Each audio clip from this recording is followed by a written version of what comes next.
నమస్తే అండి. నేను ఇంతకుముందు కూడా చెప్పాను పవన్ కళ్యాణ్ గారి లుక్స్ గురించి కొంచెం అది చేంజ్ చేస్తే బాగుంటుందని చెప్పేసి. నిన్న నరేంద్ర మోడీ గారిని పవన్ కళ్యాణ్ గారు నరేంద్ర మోడీ గారు వెళ్ళి పవన్ కళ్యాణ్ గారిని కలిసినారు కదా, అప్పుడు కూడా ఆయన అదే లుక్లో ఉన్నాడు. నాకు అర్థం కాలేదు.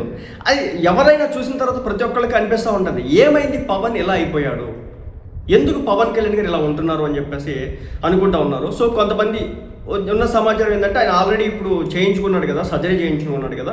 సో ఇలాంటి క్రమంలో మళ్ళీ ఇవన్నీ కూడా చేయడం ఇబ్బందికరం కదా. ఆ తర్వాత లుక్ టెస్ట్ సినిమాలు కూడా చేయాల్సి ఉంది కదా. ఈ లుక్ మీద ఏదో సినిమా రాబోతోంది ఆర్మీ బ్యాక్ డ్రాప్లో అని చెప్పేసి చూచాయి సమాచారం అయితే వచ్చిందన్నమాట. సో మోడీ గారు కూడా నేను వెళ్ళిన సందర్భంలో కూడా పవన్ కళ్యాణ్ గారు అదే లుక్ మెయింటైన్ చేశారంటే, సో పవన్ కళ్యాణ్ గారు ఆ లుక్ వెనుక ఒక రీజన్ అయితే పక్కాగా ఉందని చెప్పేసి సమాచారం అయితే అందుతాం. ఇంకొక విషయం, పవన్ కళ్యాణ్ గారిని చూసి నరేంద్ర మోడీ గారు చాలా ప్రేమగా ఆప్యాయంగా చేతిలో చేసుకుని వెళ్ళినటువంటి ఫోటోలు కూడా మీరు చూసినారు కదా. అలాగే 20 నిమిషాల పాటు పవన్ కళ్యాణ్ గారితో రాజకీయ మంత్రాలు చేయడం అయితే జరిగిందనమాట. మరి ముఖ్యంగా నెక్స్ట్ ఎలక్షన్స్లో జగన్మోహన్ రెడ్డి గారిని మరోసారి దరిదాపుల్లో కూడా రాయకుండా ఎన్డీఏ కూటమి ప్రభుత్వం ఎలా ఏర్పాటు చేయాలనే అంశాలకి సంబంధించి దగ్గర నుంచి మొదలు పెడితే సౌత్ స్టేట్స్లో పవన్ కళ్యాణ్ ఒక ఫ్యాక్టరు పవర్ ఫ్యాక్టర్గా, అంటే ఈ ఫ్యాక్టరు మామూలుగా ఉండకూడదు, ఇంకా ఒక ట్రాన్స్ఫార్మర్గా ఉండాలనేది పవన్ కళ్యాణ్ గారికి సూచించినట్టుగా తెలుస్తూ ఉంది. అంటే పవన్ కళ్యాణ్ గారు ఇంకా దేశ రాజకీయాల్లో కూడా కంప్లీట్గా ఇంక్లూడ్ అవ్వబోతా ఉన్నారు. ఇప్పటి వరకు రాష్ట్ర రాజకీయాల్లోనే డిప్యూటీ సీఎంగా ఉన్నటువంటి పవన్ కళ్యాణ్ గారు దేశ రాజకీయాల్లో కూడా ఒక కీలక భూమిక ఆయన పోషించబోతా ఉన్నాడు. మరి ముఖ్యంగా సౌత్ స్టేట్స్లో మీరు ఇక్కడే ఒక విషయం గుర్తు తెచ్చుకోండి.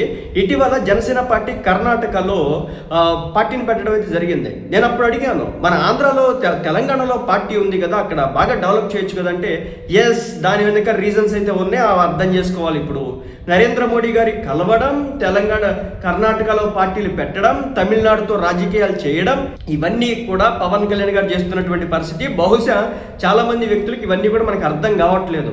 కేవలం పవన్ కళ్యాణ్ ఎందుకు పార్టీలు పెట్టిస్తున్నాడు, ఏం జరుగుతూ ఉంది, ఢిల్లీకి ఎందుకు వెళ్తున్నాడు, ఇక్కడేం జరుగుతుంది. సో మొత్తానికైతే పవన్ కళ్యాణ్ గారు ట్రాన్స్ఫార్మర్గా మారబోతున్నాడు. సౌత్ స్టేట్స్ అన్నిటికీ కూడా పవర్ తన దగ్గర నుంచి అన్నిటికీ కూడా వెళ్ళే విధంగా ఇప్పుడు గేమ్స్ ఆడబోతున్నట్టు తెలుస్తోంది. అందులో భాగంగానే చంద్రబాబు నాయుడు గారి ఇంటికి, పవన్ కళ్యాణ్ గారి ఇంటికి స్పెషల్గా నరేంద్ర మోడీ గారు వెళ్ళడం అయితే జరిగింది. సో చంద్రబాబు నాయుడు గారి ఇంట్లో 1 గంట సేపు, పవన్ కళ్యాణ్ గారి ఇంట్లో 1 అరగంట సేపు ఉండి రాష్ట్ర రాజకీయాలు, అలాగే పవన్ కళ్యాణ్ గారికి సంబంధించి అనారోగ్య పరిస్థితికి సంబంధించి ఏమైపోయింది పవన్ కళ్యాణ్ అన్నట్లుగా కూడా, ఏంది పవన్ ఏమైంది నీకు, ఇలా అయిపోయావు ఏంటి అని చెప్పేసి అడిగినట్టుగా కూడా. ఎందుకంటే చాలా స్ట్రాంగ్గా ఉండేటటువంటి వ్యక్తి పవన్ కళ్యాణ్, చాలా గుంతెత్తి నినదించేటటువంటి వ్యక్తి పవన్ కళ్యాణ్. సో కొన్ని అనారోగ్య సమస్యల కారణంగా ఆయన ఇప్పుడు ఇబ్బందుల్లో ఉన్నప్పటికీ కూడా వాటన్నిటి నుంచి బయటకు రావాలని, బయటకు వచ్చి నువ్వు పోరాటం చేయాలని చెప్పేసి వెన్ను తట్టినారు మన నరేంద్ర మోడీ గారు. సో ఇదనమాట, నిన్నటి వరకు విమర్శలు చేసినారు కదా, కుహాన విమర్శలు, ఇది పవన్ రేంజ్ అని చెప్పేసి అభిమానులు అంతా కూడా చెప్పుకోవడం జరుగుతుంది. ఎందుకంటే మోడీ గారు ఏంటి, డిప్యూటీ సీఎం ఇంటికి రావడం ఏంటి, దేశ చరిత్రలో ఇదే ఫస్ట్ టైం అంట, ఇంకెక్కడ జరగల. అది పవన్ కళ్యాణ్ గారి సత్తా.